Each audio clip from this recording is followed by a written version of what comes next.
Join us as we uncover true Bible history.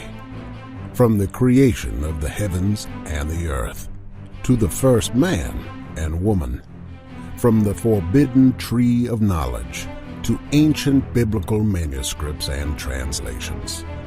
Discover information about early settlers in the ancient lands of Mesopotamia, Egypt, ancient Israel, and Rome. All this and more in our new series, Uncovering True Biblical History. Contradictions of the Bible. Why are there so many contradictions? And if you believe that there are none, then you need to do your research. There are a lot of contradictions in the Bible, both in the New Testament and the Old.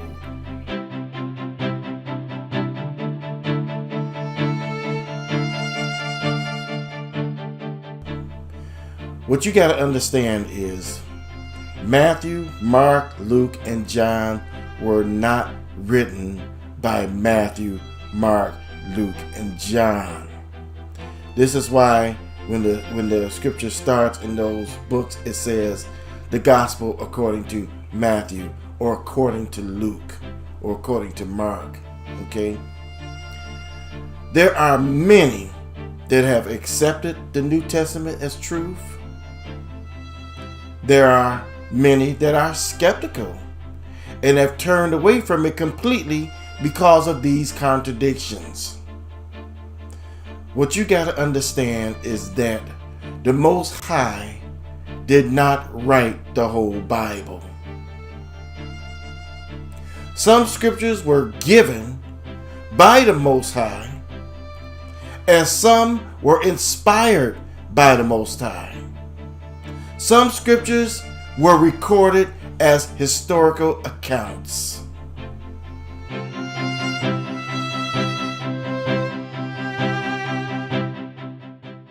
These three things need to be considered when reading the Bible. First, you need to consider the writer's viewpoint. 2, you need to distinguish between whether the scripture is figurative or literal. 3, you need to consider the context. 4, you must rightly divide the scriptures. Now, one thing you got to keep in mind is when you're rightly dividing the scriptures. Now, you got to understand these are scriptures that were interpreted by someone else. And so, what if they did not interpret the scriptures correctly? Then that means your rightly dividing could be off. That's why you have to go beyond the translated scriptures. And that's what we're going to do. Now, one thing you need to keep in mind is you need to remember this more than anything when reading the scriptures. There's a when, there's a what, there's a why, there's a how. These things will give you balance when reading the scriptures and trying to get an understanding of the word. I'm going to attempt to try to explain to you why there's so many contradictions in the scriptures. Now, you ever listen to a person's eyewitness account of some news event that took place? For instance, if there was some type of shooter or shooting or massacre that took place, some say there were more than one shooter, right? Some say there was only one shooter. There are different descriptions of the perpetrator. Some say that he had on a blue jacket. Some say he had on a black jacket, right? And the number of deaths may vary for the first few days. Now, even though some of these eyewitness accounts may differ, does that mean that the event never happened? Of course not. Keep in mind that there are different scribes that wrote the scriptures and different interpreters of those scriptures. Now, these are some of the contradictions of the New Testament. The story of the Messiah's birth. In Matthew chapter 2, verse 13 through 15, it depicts Joseph and Mary fleeing to Egypt with the baby Yahusha immediately after the wise men from the east had brought them gifts. But in Luke chapter 2, verse 22 through 40, claims that after the birth of Yahusha Ha Mashiac, his parents remained in Bethlehem for the time of Mary's purification, which was about 40 days under the Mosaic law. Afterwards, they brought Yahusha to Jerusalem to present him to Yahuwah. And then they returned to their home in Nazareth. So that's a clear contradiction. Another one is concerning the death of Judas. In Matthew chapter 27, verse 5, it states that he took the money he had received for betraying Yahusha. He threw it down in the temple and went and hanged himself. But in Acts chapter 1, verse 18, it claims that Judas used the money to purchase a field, and falling down headlong, he burst asunder in the midst, and all his bowels gushed out. That's the scripture. So that's a clear contradiction, right? Now, in the story of the Messiah being led to his execution, in the book of John, it recounts that he carried his own stake, or cross, what some would call it. But in the book of Mark, it recounts that a man named Simon carried the stake for him. Interesting, huh? Now, that could have been explained where maybe both happened. For instance, let's say the Messiah carried his cross for a certain distance, and John only recounts of him just carrying it. But maybe Mark is saying that, hey, yeah, the Messiah did carry his cross or his stake for so far, but then this man named Simon took over. You understand what I'm saying? So they both could be right, but it looks like a contradiction. And some scriptures can look like contradictions, but some are actual contradictions, right? So let's look at the scripture where Yahusha met Peter and Andrew. Now, according to Matthew, they met by the Sea of Galilee. But according to the book of John, they met by the river Jordan. And afterwards, Yahusha decided to go to Galilee. See what I mean? Now, also, in the Gospels, it say that Yahusha cursed the fig tree, right? But did the tree wither right away or all at once? Well, yes, in Matthew chapter 21, verse 19. But no, it withered overnight, according to Mark chapter 11, verse 20. So, you get what I mean when I say there are some contradictions in the scriptures. And this is why you kind of got to be open-minded. You can't throw the whole New Testament out because you have this, and you think that it's only in the New Testament. It's not. It's in the Old Testament also.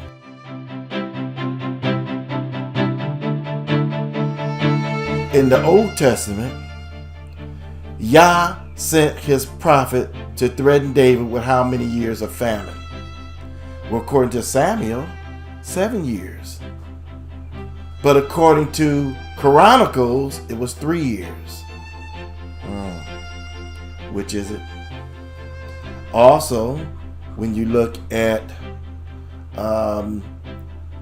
the story of Jehoiakim, right? How old was he when he became king of Jerusalem? Well, according to 2 Kings, he was 18 years old. But according to 2 Chronicles, he was only 8 years old. You see what I mean? Here's another one. How long did he rule over Jerusalem?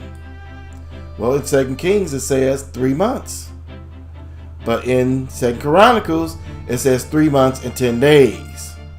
So was the writer, the scribe of Kings, just rounding it off to just 3 months, right? Wow. So as you see, this is what we're seeing here. There are some contradictions. There's some things to look into, okay? But as I said before, are these contradictions so bad to where we need to cast out the entire Bible or the New Testament? Well, just like we said before, sometimes when people give these accounts in the news, right? Sometimes they get it wrong. Sometimes they are saying this is what it was and that's what it was. We still know the event happens. Okay, maybe he didn't have on a green coat. Maybe it was a black coat. You understand what I'm saying? So this is why we got to be open-minded. Now watch this. When did David bring the Ark of the Covenant to Jerusalem? Before he defeated the Philistines or after? Well, in 2 Samuel, it says after. But in 1 Chronicles, it says before.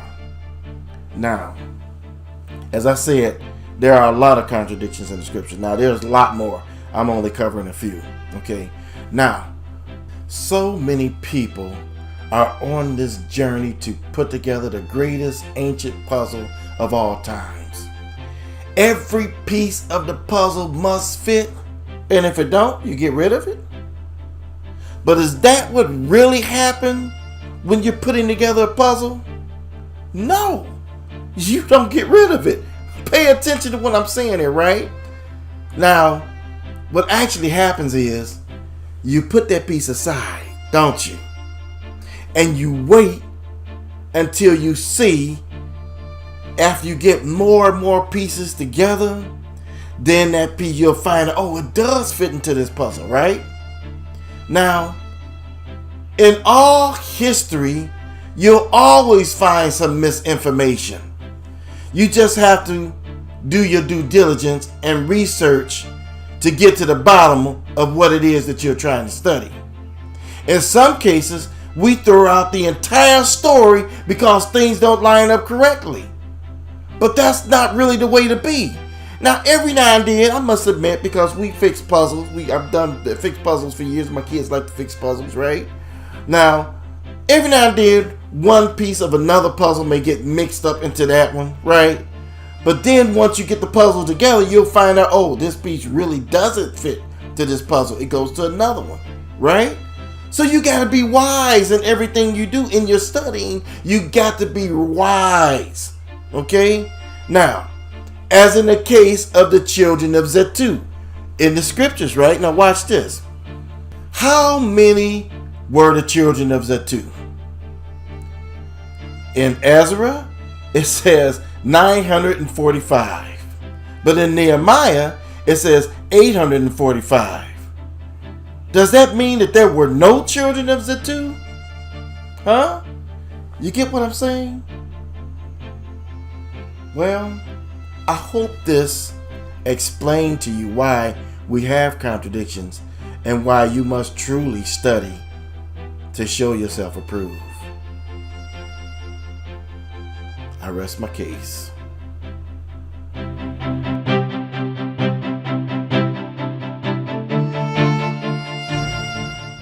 Join us as we uncover true Bible history. From the creation of the heavens and the earth, to the first man and woman, from the forbidden tree of knowledge, to ancient biblical manuscripts and translations.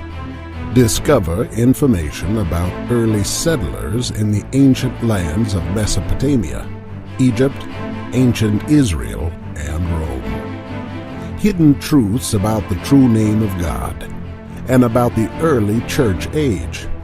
From the time of the Messiah and the Last Supper to the time of Constantine, we will discover hidden information. We will uncover mistranslations and misquotes of the Bible to help you gain a better understanding of Scripture. Hellenistic Judaism and Greek influence of the New Testament will be revealed. In this series, we will unlock the truth about the people of the Bible, false gods of antiquity, their symbols, and their influence on Christianity. All this and more in our new series, Uncovering True Biblical History.